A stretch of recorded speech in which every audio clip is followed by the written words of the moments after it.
Hello everyone, this is the second of the two videos that I would like to come out today, going over the NHL playoffs. Now, I made the NBA playoffs one earlier, because, I'm kind of more knowledgeable about the NBA than the NHL, but I kind of like the NHL playoffs a little more, so it's kind of an interesting dynamic I have. Not much I have to say.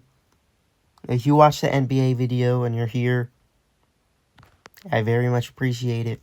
Probably not, since the two sports are very different from each other. But hey, Superfan could watch all my videos. That would be nice. Even the outdated ones. I don't know why you would, but, we ball. But other than that, let's get straight into it. We'll see how long this is. One thing I do have to say, though, the Panthers of Florida, they are not here.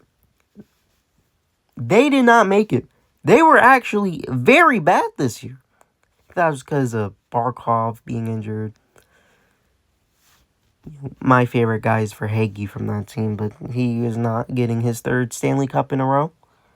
And obviously, other narrative over the NHL, which we all know, Canada, you suck at hockey. You can't even beat the USA in men's, women's, or Paralympic hockey in gold. We swept you guys. And they have also not won the Stanley Cup in about 31 years or so. It was 26 or 25. Somewhere around that range. It's embarrassing. Will that change this year? Maybe. We'll see. So let's get straight into it. From the Central, we get the Avalanche and the Kings, and the Stars and the Wild. From the Pacific, we have the Knights and the Mammoth. Ooh. Congratulations on making your first ever playoffs, Mammoth. I don't necessarily understand why you have to go against the Golden Knights of all teams, but maybe you should win a game or two more next time, or maybe 5. You got the Oilers and the Ducks. The Sabres, who I will also congratulations on making the playoffs for the first time in 10, 12 years, so somewhere around that. Bruins, we all know the Bruins. Lightning and the Canadians, and from the Metropolitan, we have the Hurricanes and the Senators facing the Penguins and the Flyers. I think this is going to be a pretty good playoff year. There's a lot of teams that, have not necessarily been in the spotlight recently. You got the Senators. You got the Sabres, obviously, because they have not made the playoffs. Excuse me. You got the Ducks. You obviously have the new team in the league, the Mammoth. And other than that, that's where it kind of becomes more basic with teams like the Avalanche, Stars, the Knights, the Oilers, the Bruins, stuff like that. But to start things off, our President Cup winners, the Avalanche of Colorado, they were taking on the Kings, who snuck in, really, to the playoffs. Of course, I'm going to be using the real app for this a lot because I'm not the best at the players. Looking at the Avalanche team, who won 55 games, they started amazingly. Looking at their players, of course, you got McKinnon. Obvious dog. Always a really good player. Nelson's had a good season. Martinekis had 100 points. When you look at the points, it's usually always they have a lot of assists, which always interests me. The goals get spread around, but the assists, if you have a lot of assists, you're a really good player. You got Makar, Kadri, Kelly, and Lehkonen on your team. Pretty good, pretty deep team. You got Nikushin getting 49 points, along with players like Nicholas Roy. Who's their goalie? Wedgwood in the goal, I believe, at least. Yeah, basically Wedgwood in the goal. Jeez, 8-6. Let me not get distracted. Wedgwood, he seems like a pretty decent goalie. ICU's 31-7, I believe. 31-6, pretty good record too. Looking at the Kings team, which I'm very much not high on, their highest point getter is a former Ranger, New York Ranger that is, Panarin, Breadman. I don't know why I call him Breadman, but bread. Kempe, he's pretty decent. He's basically their main guy. Lafayette, Byfield, Kopitar, players like that. Not the best roster, not the most noticeable superstars. I think this is a pretty easy series. I'm taking the Avalanche, probably in a sweep.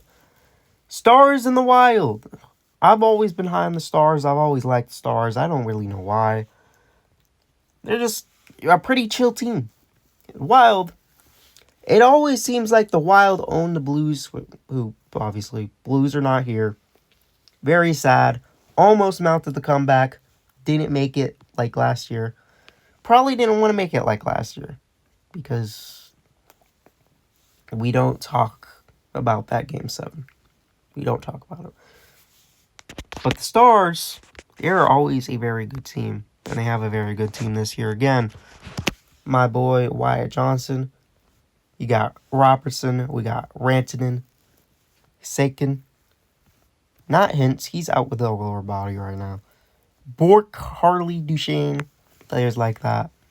Obviously, my Wyatt Johnson being the main guy. I like Wyatt Johnson. He's pretty cool. And you got the Wild with Kaprizov and Boldy leading. Matt Boldy, U.S. team legend. You know he is that guy. Wild have a lot of players, to be honest. You know they got Boldy. I believe Faber and Hughes were also on that team as well. But Tarasenko was on a different team. And I think...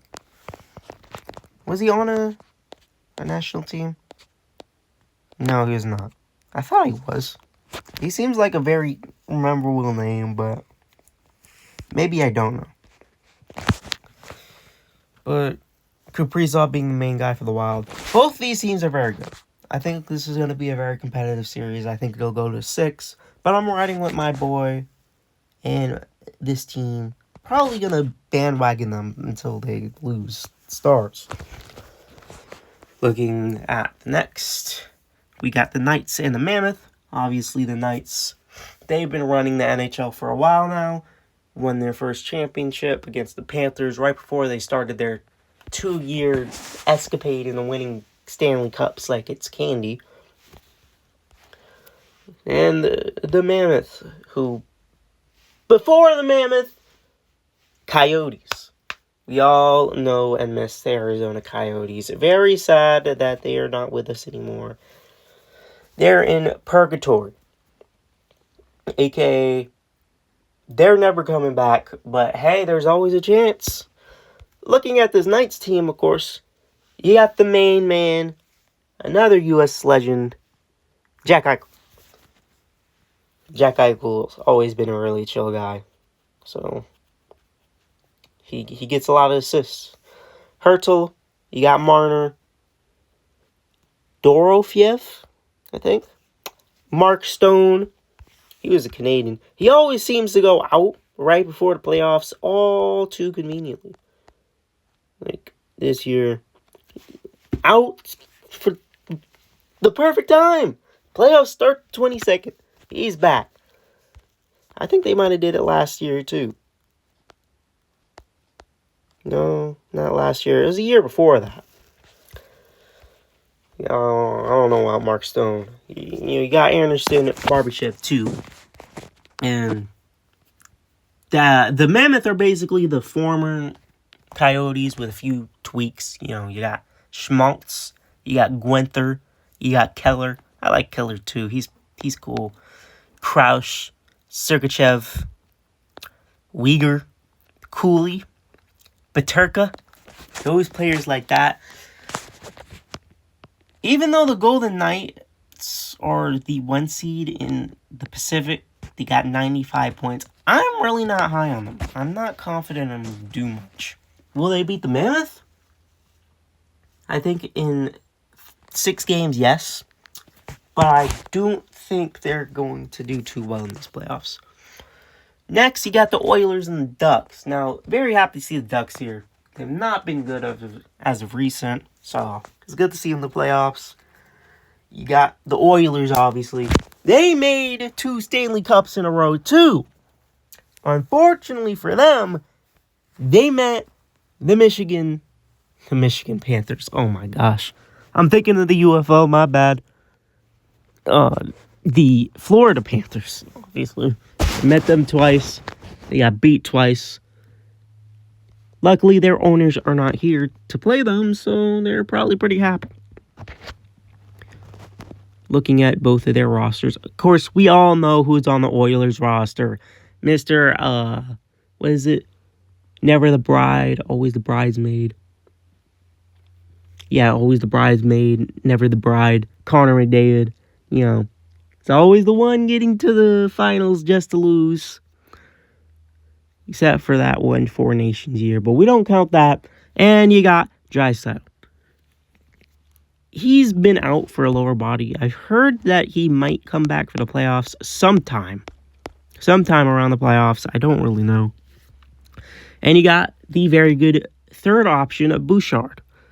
Along with that, you got Pokolzin and Hyman, Nugent Hopkins, Nurse and Ekholm. Players like that. And I don't think they have Skinner anymore. I think they shipped him off. Yeah, they got this guy Ingram. Don't know much about him. Because we all know Skinner was Swiss cheese and sucked at goalie. So, again, Oilers are pretty happy too. Looking at the Ducks, I don't know the people in the Ducks, let's be honest. They got Gauthier, Carlson, Lacombe, Sneke, Tavish, Troba. They're all decent players. I know Granlund. He was from the Sharks. They're all decent players, but they're not all like stars, which is definitely going to cause a big problem facing a star like Connor McDavid, Draisaitl if he plays, and even Bouchard's good enough to be a star, basically. So unfortunately for the Ducks, I got the Oilers moving on like 5 games. Looking at the Atlantic, the Sabres. Congratulations once again to them for finally making the playoffs after all these years. Now you have to play the Bruins, and obviously the Bruins are not the team they used to be. President Cup winner Bruins, they're not that good. But hey, who knows, they're here. Obviously the main focus of this game and the series. Sabres, very not playoff-oriented team because they haven't made it in a while. They have not played in the playoffs in a while. They've not had a playoff atmosphere in a while. Their players haven't played in the playoffs probably at all. I don't know if there's any Sabres player that played 10 years ago now playing on the same team. So it's going to be a very new experience for a lot of their players. Going over to look at their roster. You got Tage Thompson. He's... sorry. He's probably their main player, along with Tush, Dahlian, McLeod, Samuelson, Doan, Krebs, Jack Quinn, players like that. Not the most notable, I will say. But they're the second best team in the NHL. So I'm not going to say anything about that. Now, Boston, they've got Mr. Pasta Pasternak. They've got Zaka Geeky, who's surprisingly had a really good season. Lindholm, McAvoy, Minturn, Kastelik, Ardvison, Zakharov. Not the most notable players other than Pasternak and maybe Geeky after this year. I didn't know Geeky's name at all, so he's definitely made a name for himself. But even though the Sabres team is young, I feel like the Sabres team is good enough to beat the Bruins in a pretty comfortable fashion, probably in 5-6 games. Next, we got the Lightning and the Canadiens, which is a interesting matchup because both these teams, I wouldn't say the Lightning are irrelevant, but the Canadiens, they're pretty irrelevant. Not a lot of people care about the Canadiens. They're pretty young. I believe they were the young team to make it last year. So, they're pretty young. But the Lightning, they're the Lightning. Looking at these guys' rosters, you got Kucherov, obviously, one of the main guys in the league. He got 130 points this year. He is pretty good. Along with that, they got Gensel, they got Hagel, Radish. Don't know why he named him. Well, don't know why his last name is Radish, but maybe he likes the vegetable. Who knows? That would be interesting. You got Sir Kelly. You got Braden Point. You got Gordon, Borkstrand. Players like that. Pretty good star players. And obviously for the Canadians, one of their main guys is Suzuki. They also got Caulfield, Slakovsky,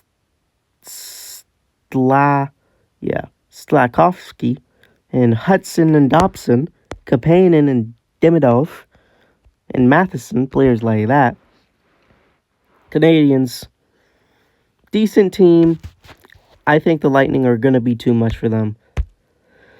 Again, ironically, like I said in the NBA video, this is looking way too chalk. I'm taking all ones and twos. Kind of concerning. And I think that's going to continue for this next matchup. Hurricanes, Senators. I've always been very high on the Hurricanes too. They always usually meet that team that just beats them. Even though they're really good themselves. They just can never get over the hump. Do they this year? We'll see. But the Senators, I don't know. They're just kind of happy to be here. They might not put too much of a fight up. They're a 6th team in the East. They're not bad in any way, but they got Stutzel, Cousins, Batherson. They got Brady Tkachuk, one of the Tkachuk brothers. You got Pinto, Giroux, Sanderson, Greg, Zetterlund, Amadillo. Players like that. Other than Stutzel and maybe Batherson, Tkachuk, and Cousins, not the most notable players. And for the Hurricanes, you got Aho. Only 80 points, which is kind of interesting. You got also Stahl, Svenchkov, Jarvis, and Ellers. Stakovin, Walker, and Blake. Jackson Blake. All in the Kishin. Go is Behir. Gostisbear. Something like that. Ian Miller. Players who are pretty decent. Also, surprisingly, not the most notable other than Aho. Really.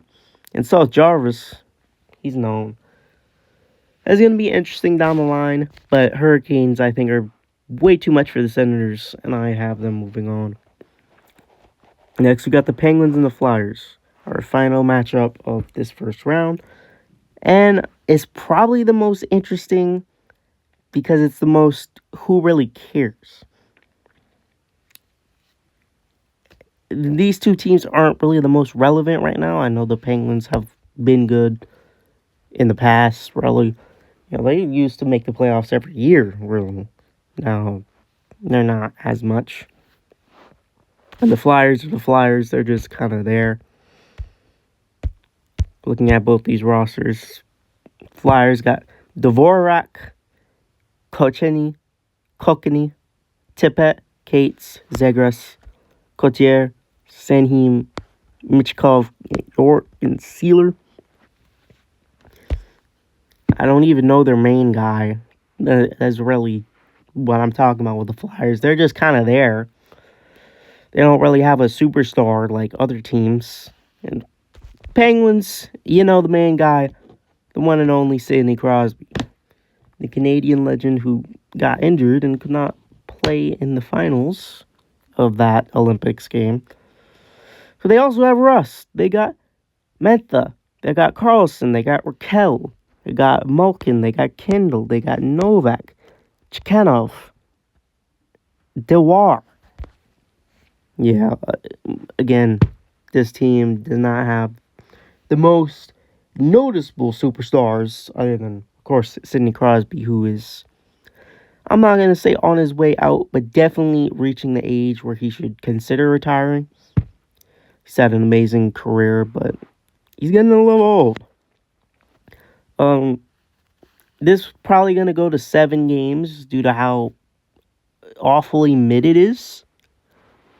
I'll take the Flyers. I feel like the Flyers can pull it off. Never count out Sidney Crosby, obviously, but I think the Flyers are just good enough to make it. And we'll see if they can move on after that. Now, next for the Central, we got the Avalanche and the Stars. Of course, I want to ride with the Stars. I want to believe in the Stars. I'm not confident in the Stars having to face the Avalanche. One thing I have to say about the NHL playoffs is, with how it's formatted, you kind of get the same matchups every single year. You know, we've seen matchups like this a lot, where it's like, oh, the Oilers play the Kings or something like that, which is always pretty annoying. Luckily not this year, but, you know, that's something I kind of have to say. I feel like this goes to 6. And unfortunately, for the Stars, I'm not very confident in them beating one of the best teams we've ever seen in the Avalanche, in my opinion. So I'm going to take the Avalanche to move on about 6 games to face either Golden Knights or Oilers. Now, I was saying I wasn't confident in the Golden Knights. And I was saying how you got Connor McDavid, players like that, on the Oilers. Am I going to surprise you? No, I'm taking the Oilers. I'm not confident in the Golden Knights, even though they've had a pretty good season and got the 1 seed in the Pacific. I'm not confident in the Golden Knights at all. I think the Oilers probably win this in 5 games. Heck, they might even get a sweep. So I have the Oilers moving on. In the Atlantic, you got the Sabres and the Lightning. Now, the Sabres, you've had a magical season. Wonderful for the fans, everyone involved, especially if you do get that first playoff series win. That would be amazing for the franchise. I think you run hints here against the Lightning. I think the Lightning are a little too much, a little bit more experienced in the playoffs. Actually, not a little, way more experienced in the playoffs. And I think they get this series done. I think you put up a fight, it goes to 7, but the Lightning are a little too much. Finally, we got the Metropolitan and the Hurricanes and the Flyers. Pretty simple choice here. I've got the Flyers in the sweep. Oh, sorry, I picked the wrong team. I got the Flyers in the sweep. I meant to say the Hurricanes, obviously. Hurricanes on the sweep. Moving on to the conference finals. We got the Avalanche and the Oilers and the Lightning and the Hurricanes. Now, Avalanche or Oilers. I don't know who they are. The Oilers. Last Canadian team. They want to be that Canadian team to finally bring the Stanley to the Great North up above the U.S. This Avs team is good. This Oilers team has superstars all around. And they have Connor McDavid. Do I put the Oilers in the finals? The finals again. Maybe. Not. I'm taking the Avalanche. I think they've just had too good of a season to not make the finals. For the Avalanche, it's finals or bust. And I think they do make the finals. Obviously, good series. I think it'll go to 6. I don't think it goes to 7. But I think it'll go to 6. And in the other game, storyline here, do the Hurricanes make it over the hump and make the Stanley Cup finals? Maybe. Do the Lightning make the finals after winning? Back in 2021, was it? Was it the COVID season? Somewhere around there. Interesting series. This goes. I'm really thinking. Does it go to 6? No, I think it's Hurricanes in 5. I think the Hurricanes have what it takes to finally get over the hump. So I'm really thinking 5 or 6 games. Do the Lightning have 6 games in them? I mean, they can win the series, obviously. Do they? No, I'll stick with Hurricanes in 5, and that makes up another All-American matchup. Woo! We keep Stanley Cup. We own you, Canada. Let me move on from that. Avalanche Hurricanes. Amazing series. Amazing final. This would be electric. 2 very good teams. Avalanche having an amazing season. Hurricanes finally reaching the finals. I don't know when the last time they did reach the finals. Who knows if they have. They probably have. I'm not too knowledgeable in NHL history, but this goes 7. Obviously. Very clearly, obviously, this goes 7 between 2 amazing teams. But I am going to be the basic boy. I'm going to take the Avalanche, and I'm going to take them to lift the Stanley Cup. Now, how many total goals will be scored by the champions? Well, that depends, because we have to go look at the stats. Looking at the Avalanche, they have scored 3.6 goals per game. 3.63 to be exact. So we can round that up to 4. Now, if we think about how many games are played, I have that Avalanche in a sweep. It's about 4. So if we do a math, we do 4 plus 4 times 72. I'm just going to say something like 63 or something. And send Avalanche, your Stanley Cup champions. Other than that, I think that's good. You know, I would rant about how the Blues are winning the Stanley Cup. If the Blues are good next year, they might make the playoffs. I don't think they'll be good enough to win the Cup. I'm happy with them winning it in 2019, to be honest. But, yeah, I don't think they'll make the playoff finals. So, can't really rant about how the Blues are the amazing best team in the world. But, hey, who knows? Blues, Stanley Cup 2027, we will be there. But other than that, that's all I really have to say. Thank you guys for watching. Especially thank you guys for watching if you watch both videos today. I really appreciate that. And I'll see you guys later. Peace out. You know, if you know, I did that in the other one. Anyway, I'll let you guys go now.